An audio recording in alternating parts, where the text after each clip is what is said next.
ബംഗാളിൽ കോൺഗ്രസിന്റെ Lok Sabha M P ആയ കാലത്ത് ജ്യോതി ബസുവിന്റെ തില്ലങ്കേരിമാർ തലതല്ലി പൊളിക്കുന്ന ചിത്രമാണ് ഇനി നിങ്ങൾ കാണാൻ പോകുന്നത്.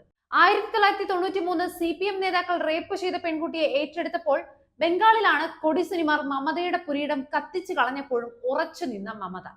ആയിരക്കണക്കിന് പ്രവർത്തകരെ DCC പ്രസിഡന്റിന്റെ അടക്കം ജീവനോടെ കുഴിച്ചു മൂടിയ കാലത്ത് ദീദി കോൺഗ്രസ് നേതാക്കളോട് കലഹിച്ചു പാർട്ടി വിട്ടു.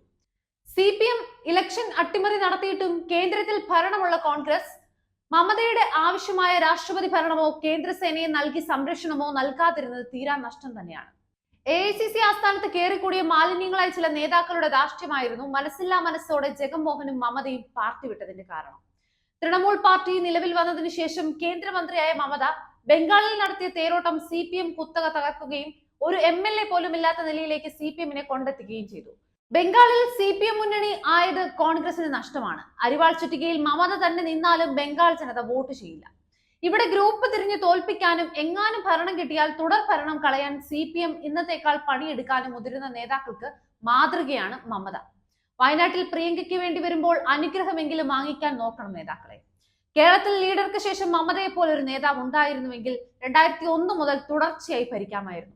ഒരുപക്ഷെ ഇന്നും മമത കോൺഗ്രസിലായിരുന്നുവെങ്കിൽ ഇന്ത്യൻ രാഷ്ട്രീയത്തിൽ രണ്ടാം ഇന്ദിരയാകുമായിരുന്നു.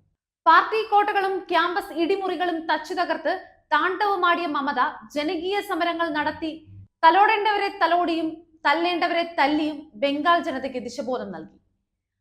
കേന്ദ്രഭരണമുള്ളപ്പോൾ കണ്ണൂരിലെ പാർട്ടി ഗ്രാമങ്ങളിലും ക്യാമ്പസ് ഇടിമുറികളിലും ശ്രദ്ധിച്ചിരുന്നുവെങ്കിൽ നേതാക്കള് ഇന്ന് ഈ ഗതി വരുമായിരുന്നു.